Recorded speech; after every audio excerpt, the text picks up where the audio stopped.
there's a king's head back there, a king's head here, made from the same mold.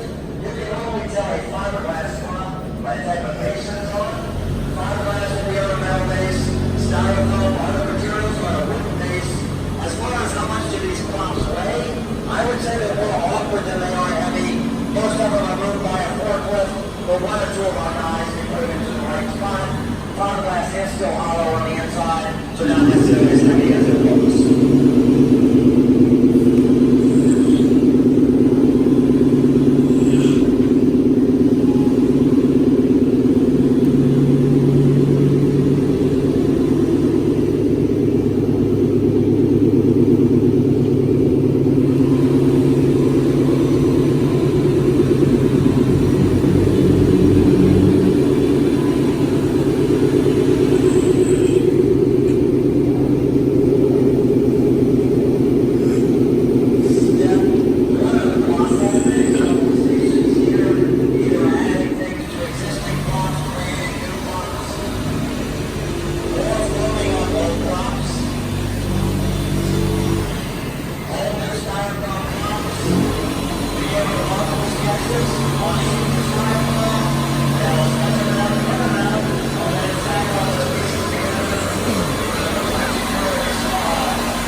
Does have fingers on it, so they basically folded it together.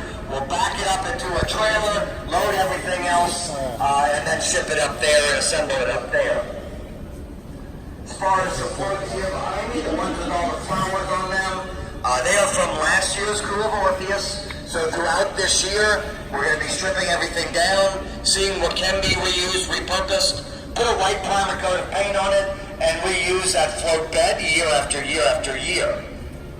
Each float is pulled by a large farm tractor, and they'll normally scatter a couple extra tractors throughout in case one breaks down, which does happen from time to time. Your wheel going to be all rubber to avoid flat tires on those new float beds. And there are 2 restrooms on each float, basically porta potties in the center column there, because the riders could be on these floats for 6 to 8 hours. This particular parade has over 30 floats. Throw in marching bands, marching groups, moving at a snail's pace along a 6-mile parade route, and it's following another whole parade. So if you're on float number 30, you're definitely in for quite a long wait. One of our more popular picture-taking areas back here. I'm going to give you all a couple minutes to take some pictures in front of the floats or in front of the props. I'm also happy to answer any questions, fill in any holes about Mardi Gras that you may have. So take some pictures, please ask questions if you have any questions, and eventually we'll see some different style floats right on the other side here. We can come back through here today. Oh yeah, most definitely, most definitely. Does this store every float for the upcoming? No. So we work in this warehouse, do a majority of the prop work here. We do have 12 other warehouses scattered throughout the city. Many of them are parade specific or cruise specific, since many of the larger crews. It must cost a fortune to house these, to store them. Yeah, I'm not sure if they own the warehouse or sort of part of the overall package. Does every float, I mean, like the Tiki God over there, Right. the Easter Island, now, what happens to them after years and years, like 20 years ago? You can't store everything. Right. But I would say it's rare that we throw something away. Every once in a while, they'll just get rid of things that just are destroyed for whatever, because they've been sitting around. But it's kind of how our business works is, someone might have a theme where that tiki guy can fit in again, so we'll just grab that, we'll repaint it, make it look a little bit different, or add additional elements, and then work from there. Now, are the artists, do they have like degrees? Many of them do. They have a lot of different backgrounds. Many of them have been here for over 20 years. Recent art type graduates. I would imagine theater arts, set design would be a good background to have, though. But they are employees of current studio, not a volunteer type opportunity. Oh, okay. I found it interesting that there was a porta potty or 2 porta potties on a float. Now, who would even think of that?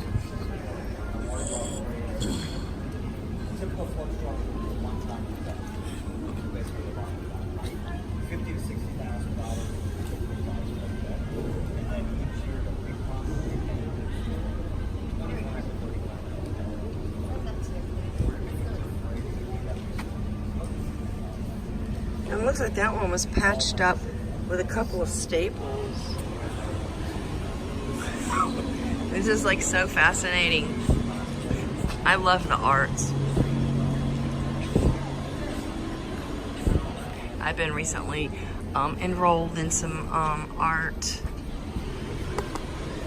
classes.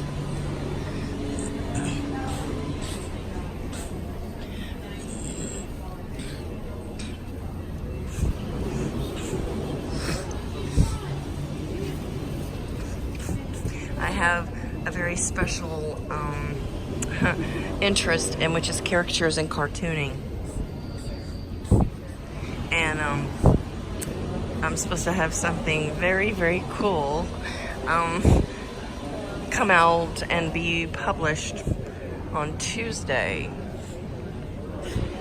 But I don't like to count my chickens before they're hatched.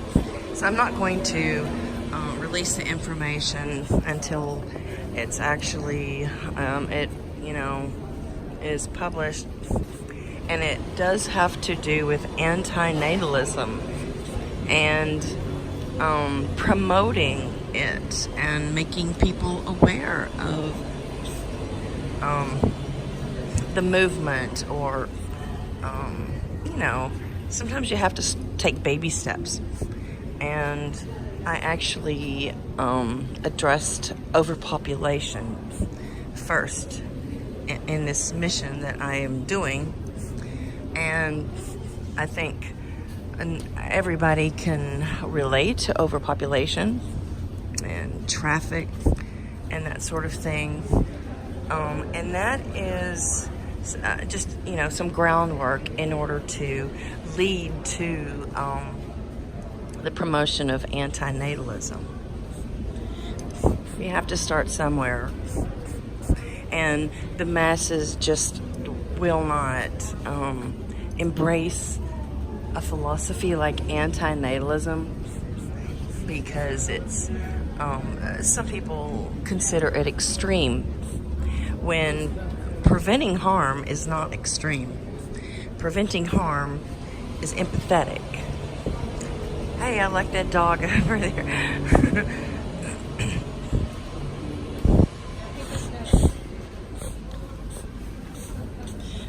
There's nothing extreme about, you know, promoting freedom from harm and suffering. Interesting. I'm standing in front of some bugs here that look like they got entrapped into a spider's nest. You know, usually a spider will rush. There she is, I believe. Oh, she's alive. Usually the spider will rush to, you know, coat the insect. So I guess the insect doesn't suffer for very long unless the spider was preoccupied with another insect. And it looks like many, many insects have lost their lives to feed the spider and her upcoming babies. But I guess being trapped in a web is similar to being, I'm getting away from my group here, it's similar to getting trapped in a glue trap. Although a glue trap seems especially torturous. And the animals linger for, you know, days or hours before dying of starvation or the elements or just pure stress.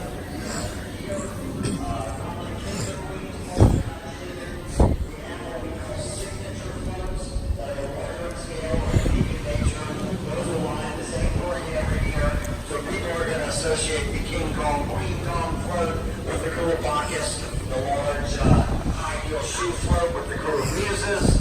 And then we have floats like this festive New Orleans style float that we can use for corporate parades. One of these was actually on the Today Show last Friday. Today Show was in town, so they parked it in front of the cathedral in the French Quarter to give you that sort of New Orleans look and feel. Or we can use them for parades throughout the year.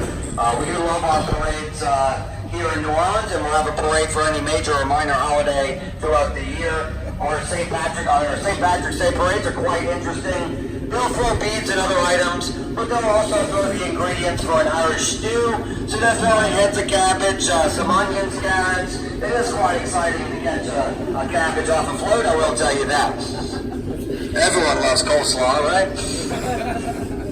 So we're going to walk by this way, mosey to see Pixie, point some things out along the way. Behind these painted floats here, you'll see some that are all lighted out and getting ready to be the next step, which would be painting that exterior. The exterior painting is actually one of the quicker steps of the process if you know what you're doing. Maybe 3 days to paint that exterior. They'll start with that charcoal sketch. Really the longest step is the paper mache because the strips of paper are about 2 inches long and they have to wait for it to dry. But we do work year round, definitely. Every once in a while you'll see a prop that has glitter on it. That normally means it came back from one of our corporate accounts such as Universal Studios Florida. But normally you're not going to see a lot of glitter on our Mardi Gras props because if you've ever worked with glitter, you know it's not the easiest material to work with. Gets everywhere, hard to get off of things, adds another whole step to the repurposing process. We're going to meet Pixie the robot in just 1 second. One prop she recently sculpted for us is the rhino prop here. A couple different pieces, but out of styrofoam. No paper mache in this prop because they wanted to keep the sort of rhino texture there, but it does have a resin-based hard coat on it. But we'll meet Pixie in just 1 second. Similar in concept to 3D printing, in that we're starting with a computer model. 3D printer is an additive process. We're still sculpting more like a large-scale CNC router.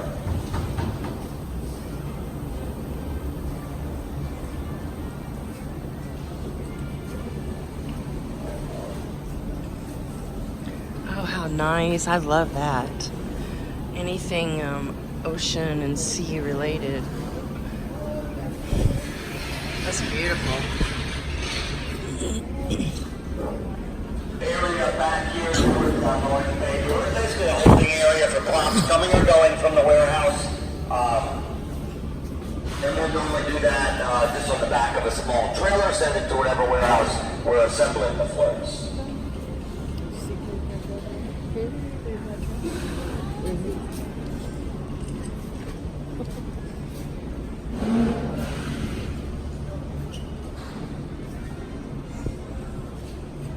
Who dat? Oh, very cool.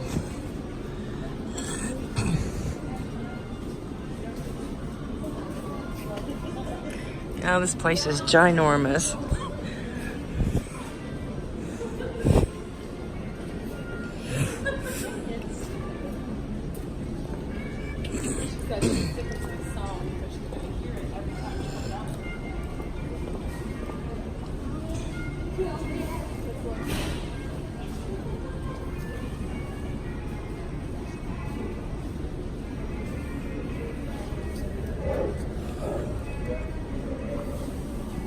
So Pixie the robot is the large orange robot looking over here on the left-hand side of the room. Large-scale CNC router, great for large-scale props. Can create props up to 60 feet long, so it can move along that rail. Also great for our corporate accounts who need those smoother edges of finer details.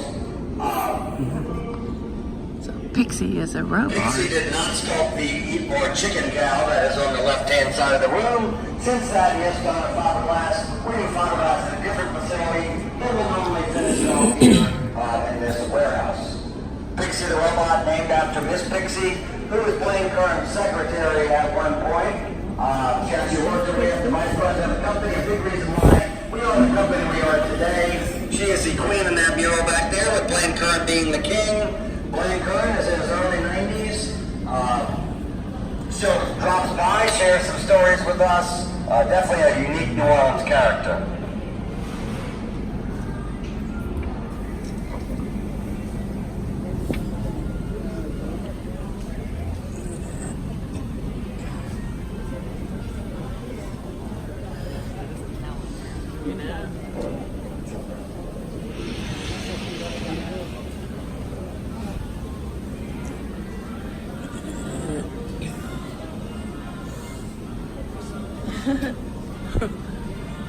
And there's the Queen Mother.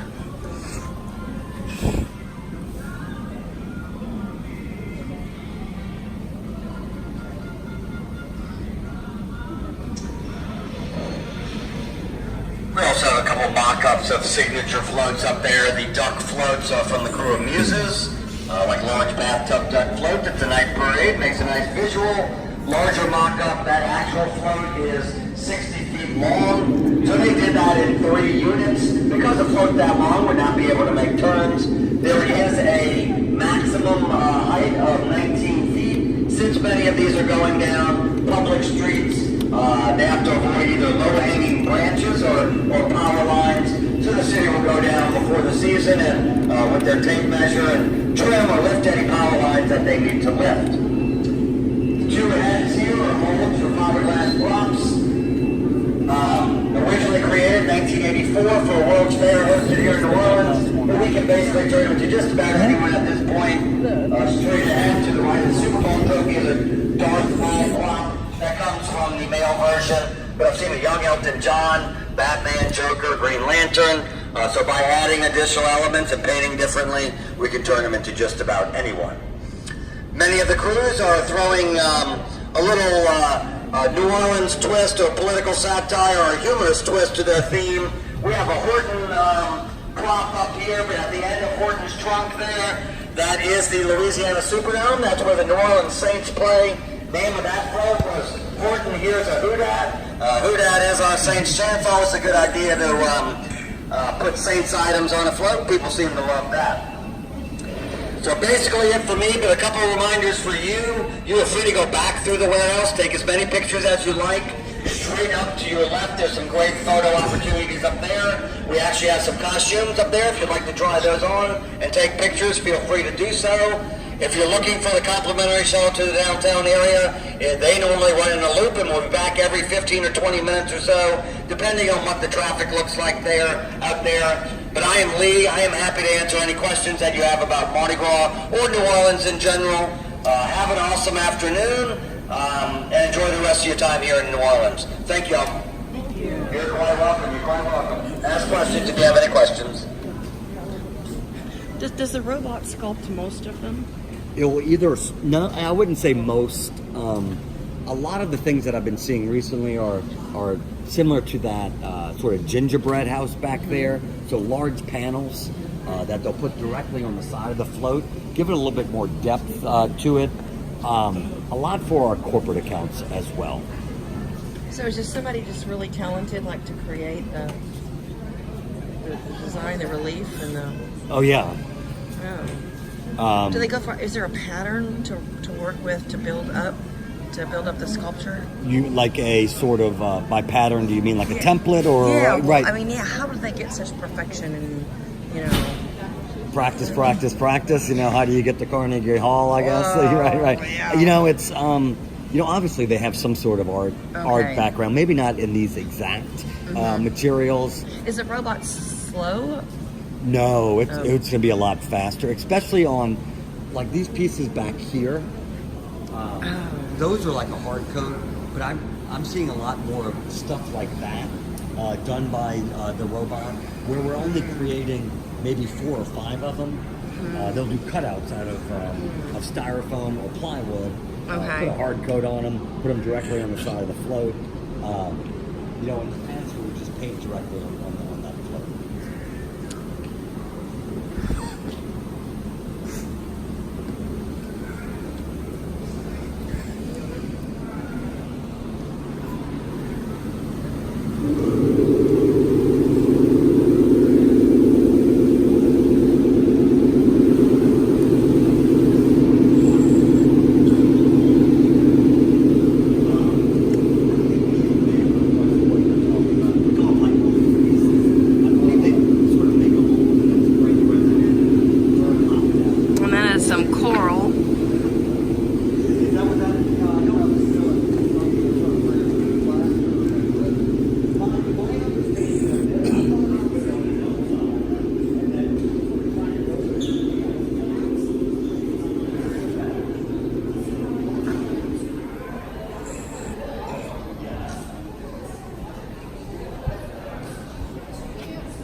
I really gotta go.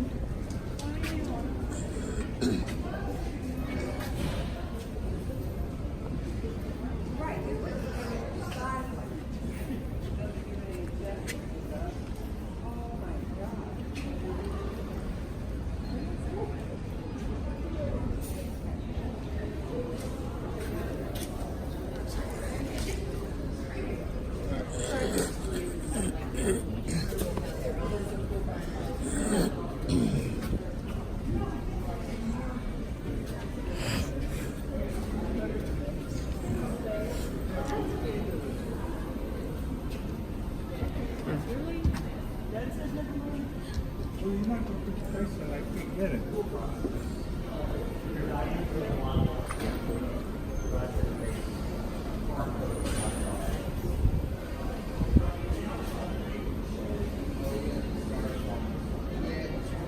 this one has some glitter on it, and he says that it's really difficult to reuse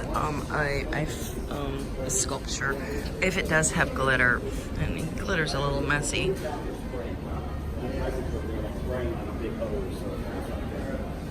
I don't think it makes it as waterproof as fiberglass. It definitely helps. It works if you put the bottom there. But it cuts down the amount of pictures you match up. They're saying that they play for the future. It's a cool process.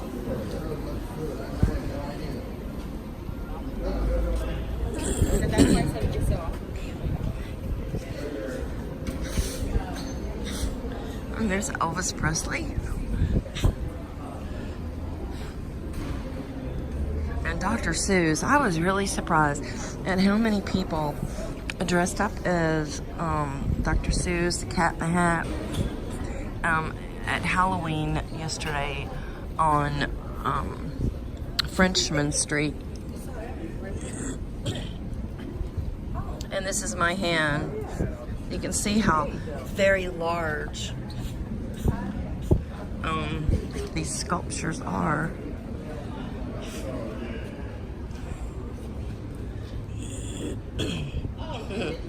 Wow.